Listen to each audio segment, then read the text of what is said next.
Welkom by die Ligpunt Kerk podcast. As Ligpunt Gemeente is dit ons begeerte om God te verheerlik deur disippels te wees wat disippels maak en 'n kerk te wees wat kerke plant. Geniet hierdie week se preek.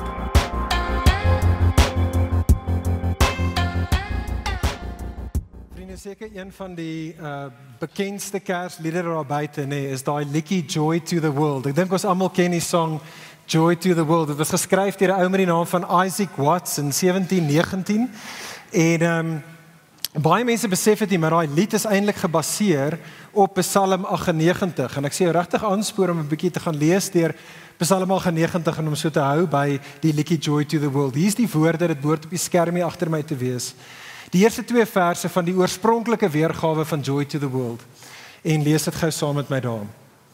Isaac Watts skryf en hy sê, en ons sing dit, Joy to the world, the Lord has come. Let earth receive her King. Let every heart prepare him room, and heaven and nature sing, and heaven and nature sing, and heaven, yes, heaven and nature sing. Tweede vers. Joy to the earth, the Savior reigns. Let all their songs employ, while fields and floods and rocks and hills and plains repeat their sounding joy. Repeat their sounding joy. Repeat, yes, repeat their sounding joy. Die punt, vriende, van wat Isaac Watts daar gepen het, die punt van Psalm 98 is die volgende. Wat het van jou en my kommunikeer is dat die koms van die koning, en ek hoop jy besef dit, maar dit is waaroor Kersfees fundamenteel gaan. Kersfees gaan oor die koms van die koning. En wat daai liedjie en wat die Psalm aan ons kommunikeer is dat die koms van die koning is nie net goeie nuus vir jou en vir my nie. Dit is nie net goeie nuus vir die mensdom nie. Die koms van die koning is ook goeie nuus vir die ganse skepping. Heaven and nature sing. Fields and floods and hills and plains repeat their sounding joy. Hoekom? Because the Lord has come. En dit is wat ek graag wil hê ons net vir 'n oomblik oor moet saam nadink. Dit is wat ek graag wil hê ons moet besef opnuut vanaand, vriende. Kersfees is veel groter in omvang as bloot net jou en my persoonlike verlossing. Dis verseker dit, maar dit is soveel groter in omvang. Kersfees het te maak met niks minder nie as die verlossing van die ganse skepping. En dit is wat ons na wil kyk vandag. Kersfees is vir die kosmos. En om ons te help om hierdie verstommende waarheid te besef, wil ek gou vinnig vir ons die gedeelte lees uit Kolossense 1 vers 15 tot 20. Lees asseblief saam met my bo op die skerm en dan gaan ons net 'n paar dinge uit dit vinnig uitwys. Ek lees vir ons vers 15 tot 20. Onthou hierdie is Paulus wat skryf. Hy skryf 2000 jaar gelede aan die kerk in Kolosse in moderne Turkye en hy wil reg in die begin van sy brief wil hy vir Christene herinner wie die ware Jesus is, die Bybelse Jesus is. En dit is wat ons nou hier so lees. Paulus skryf en sê vers 15: Die Seun is die beeld van die onsigbare God, die eerstgeborene oor die hele skepping. Want deur hom, deur die Seun, het God alles geskep. Alles in die hemel en op die aarde, die sigbare en die onsigbare dinge, of dit koninklike of heersende magte, owerhede of gesagvoerders is, alles is deur hom, die Seun, en tot hom, die Seun, geskep. Hy het voor alles bestaan, en in hom hou alles stand. Hy is die hoof van die liggaam, die kerk. Hy is die oorsprong, die eerstgeborene uit die dood, sodat hy in alles die eerste plek kon inneem, want God het dit goed gevind om die hele volheid in hom, die Seun, te laat woon. En om deur hom alles, ja alles op aarde en in die hemel met homself te versoen, deurdat hy vrede gebring het deur sy bloed aan die kruis. En so dit is, vriende, wat ek graag net wil hê ons vir 'n oomblik saam na moet kyk, en daai gedeelte gaan hier agter my op die skerm bly. 2 waarhede wat ek net daar vir ons wil uitlig, wat jou en my sal help om te verstaan hoekom Kersfees inderdaad vir die kosmos is. Okay, eerste ding is dit. Sien raak saam met my daar, sien raak God die Seun se skepingswerk. Kyk saam met my daar in vers 15, eerste versie daar. Paulus beskryf hy en hy verwys hier na die seun as die eersgeborene oor die hele skepping, wat nie beteken dat die seun was die eerste ene wat gebore was in God se skepping nie. Dit is nie wat dit beteken nie. Eersgeborene reg deur die Bybel, veral in die Ou Testament, verwys na daardie individu aan wie alles behoort. Die een wat op die ou einde van die dag kry hy alles, hy kry die hele erfporsie, dit word syne. En dit is Paulus se punt hier. Paulus sê dat op die einde van die dag gaan die hele skepping, alles behoort aan die seun, en op die einde van die dag gaan die seun dit alles ontvang. Maar hoekom? Wel, hy antwoord dit vir ons in vers 16 tot 17, kyk saam met daar. Die rede hoekom hy verhewe staan oor die skepping is, want vers 16, deur hom, deur die seun, het God alles geskep, alles in die hemel en alles op aarde. Alles wat sigbaar is en onsigbaar is, fisies en geestelik. Einde vers 16, alles is deur die seun geskep en alles is tot hom geskep.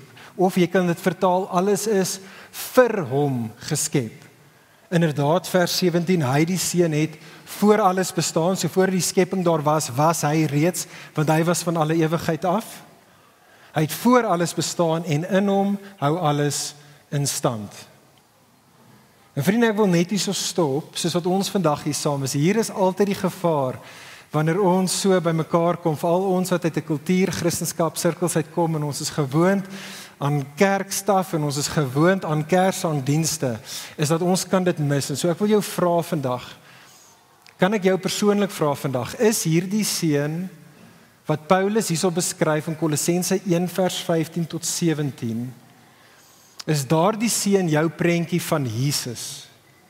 Is jou prentjie van daardie kind, daardie baba wat in daardie krib in 'n stal 2000 jaar terug gebore was en daar gelê het, hierdie seun van Kolossense 1 vers 15 tot 17, is hy die kosmiese koning, die koning oor die kosmos? Wanneer jy Genesis 1 en 2 lees en jy lees die verhaal, die skepingsverhaal, is dit jou verwysingsraamwerk om te besef dat dit was hy, die seun, wat hierdie wêreld geskep het. En hy het dit geskep, hoekom? Vir hom. Dis alles tot hom geskep, sodat hierdie skepping deur hom geniet kan word, saam met hom geniet kan word. Is dit jou prentjie van hierdie seun, dat omdat hy die oorsprong van die skepping is, en hy is die eindbestemming van die skepping, is hy die seun ook die een wat nou, in die hier en nou, die ganse skepping altyd in stand hou? Is dit jou prentjie van Jesus, vriendin? Is dit jou prentjie van die kind in die krib? Is dit jou verstaan dat dit is hy, die seun, wat op hierdie oomblik die planete in hulle wentelbane hou? Dat dit is die seun wat op hierdie stadium die aarde, ons planeet, net op presies die regte area vanaf die son afhou, net teen die regte helling, teen die regte gradiënt. Is dit jou verstaan van die kind wie ons vier, wat gebore was 2000 jaar terug, dat dit is hy, die seun, wat jou in stand hou, wat maak dat jou hart op hierdie oomblik klop, en dat dit is hy wat kies en besluit hoe lank jou en my hart gaan klop? Is dit jou verstaan van daardie kind in die krib, dat selfs soos wat hy in die krib gelê het, as God die seun, was dit hy, wat op daardie stadium die atome en die molekules van daardie krib gemaak in stand bly het? Is dit jou verstaan van die kind wie ons vandag vier? Ons het so rukkie terug 'n Kerslied gesing, nou net, die liedjie net hiervoor, het ons gesing, Come, Behold the Wondrous Mystery, was die naam van die lied. En vriende, ons het nodig om dit te besef. Besef dit, dat Kersfees gaan sy shine vir jou verloor, pretty much na die heel eerste liedjie, tweede liedjie. Kersfees sal nie vir jou en vir my 'n wondrous mystery wees, iets wat ons behold, as die Jesus van Kolossense 1 vers 15 tot 17, nie vir jou die kind in die krib is nie. Dit is net as ons besef inderdaad dat hy is die kosmiese koning, dat ons verstom sal wees oor hierdie wonderlikste van idees, hierdie totaal en alle geheimenisse van hoe hy, die een wat die skepper is, en hy wat die instandhouder van die skepping is, hoe hy inderdaad in hierdie wêreld ingekom het. En hoekom het hy ingekom in sy eie skepping? En hoekom kom die skepper, die een wat dit in stand hou, die een aan wie dit gaan behoort, hoekom kom hy in die skepping in? Vriende, hy kom om sy skepping te kom red. Om die kosmos te kom red. Hy is die redder van die kosmos. Sien raak saam met my die tweede ding daar. Sien raak daar so God die Seun se herskeppingswerk. So ons is terug aan daai teksgedeelte. In vers 18, tel jy dit op, daar weer 'n keer, presies soos in vers 15, gaan Paulus en hy weer verwys na die Seun as die eersgeborene. Maar hierdie keer sê hy is die eersgeborene uit die dood. Wat dit impliseer is dat die Seun het op 'n stadium in die dood ingegaan. En laat ek verduidelik wat Paulus daarmee bedoel. Julle sien direk na die skepingsverhaal, Genesis 1 en 2, vind ek en jy Genesis 3, die storie van die sondeval. Die storie van die sondeval is daardie noodlottige, verskriklike dag in wêreldgeskiedenis, waar toe God die wêreld geskep het, en God het die mens geskep, om onder hy as die skepper se heerskappy te regeer oor die skepping namens hom. Genesis 3 vertel van ons die dag toe ons besluit het om 'n staatsgreep toe te pas. Die dag toe ons besluit het om te rebelleer teen die skepper. En Genesis 3 vertel vir ons wat was die gevolg daarvan. Die gevolg daarvan was een woord: gebrokenheid. Gebrokenheid nou tussen ons skepsels en die skepper se verhouding. Gebrokenheid tussen ons as skepsels se verhouding met mekaar. Ons verhouding selfs met onsself. Ons is nou 'n gebroke mense. En nou is die ganse skepping van daardie oomblik af gebroke. Romeine 5 vers 12 som dit so goed op met hierdie woorde. Paulus sê elders, Romeine 5 vers 12, sonde het in die wêreld gekom en as gevolg van sonde die dood. En met dood moet ek en jy verstaan nie die idee van determinering van lewe nie, maar ook degenerering van lewe. Dit is dood.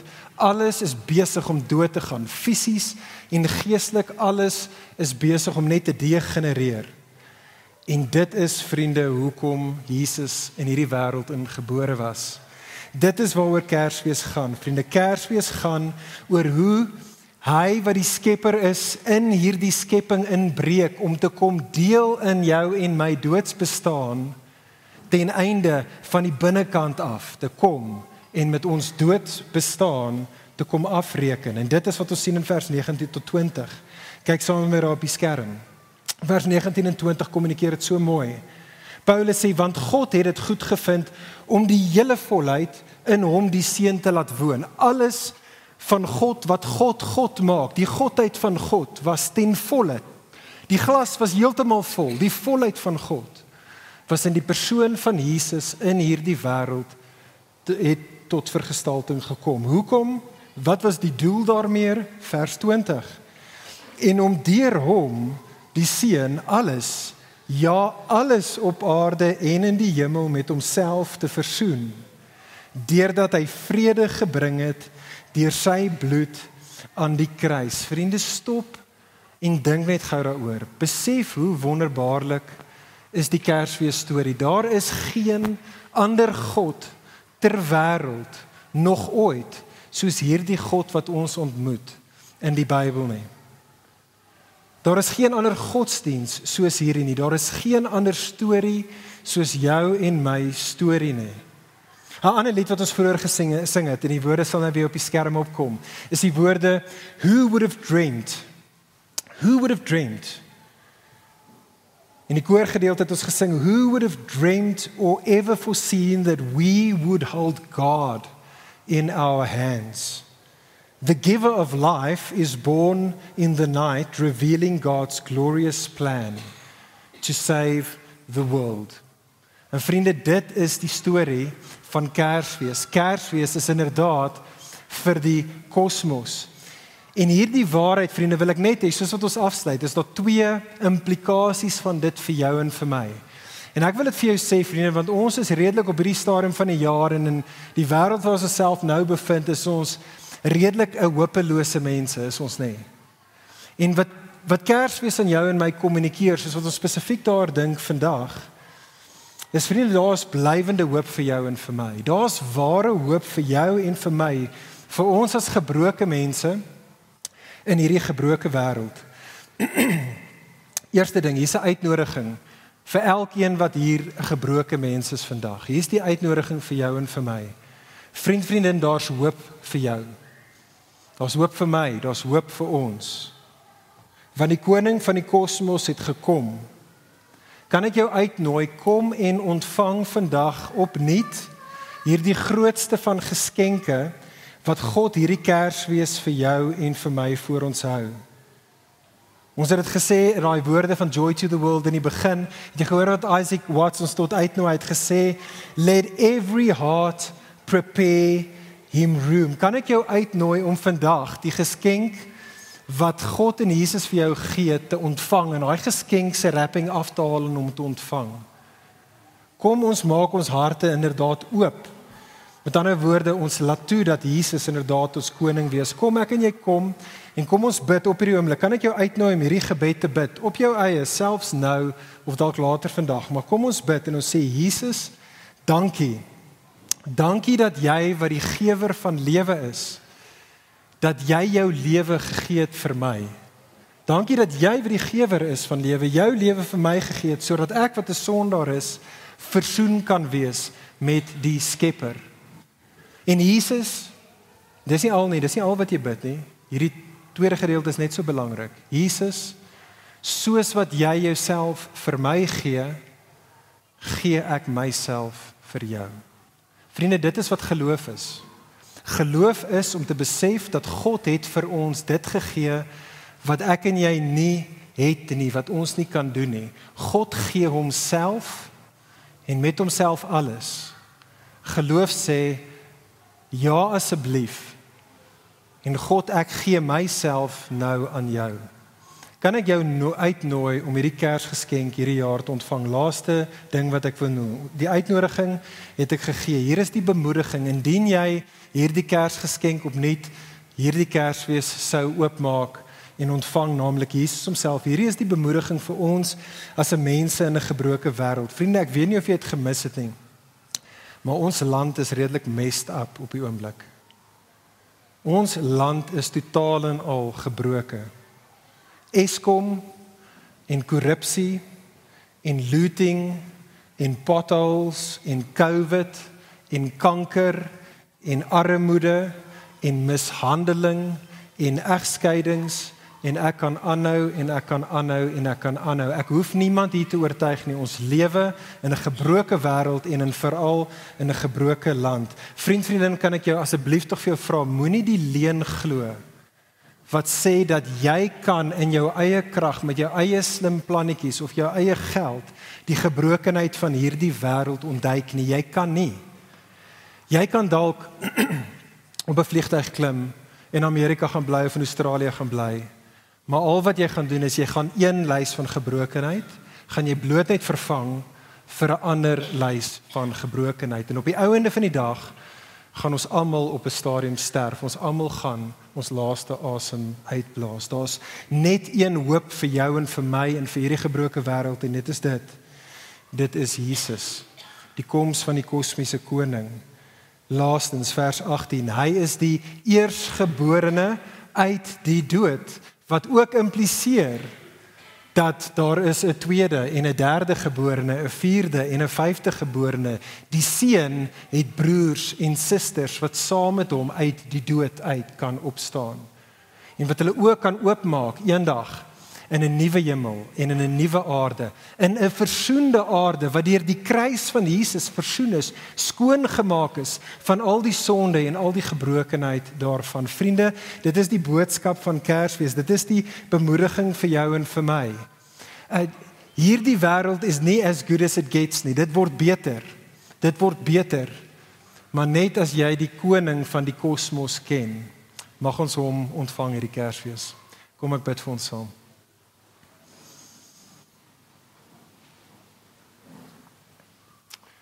Hemelse Vader, ons loof en ons prys U vir die Seun Jesus.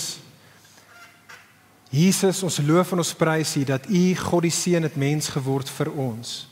Vader, ek bid dat elkeen van ons nou in hierdie oomblik dalk vir die eerste keer, dalk vir die 1000ste keer. Jesus sal kom ontvang in geloof en bekering. Hy wat sy lewe vir ons gegee het. Here, ons kom en ons gee ons lewens vir die koning. Ons bid dit in sy wonderlike naam. Amen. Vir meer inligting oor Ligpunt Kerk, besoek gerus ons webwerf op www.ligpunt.com of kontak ons gerus by info@ligpunt.com.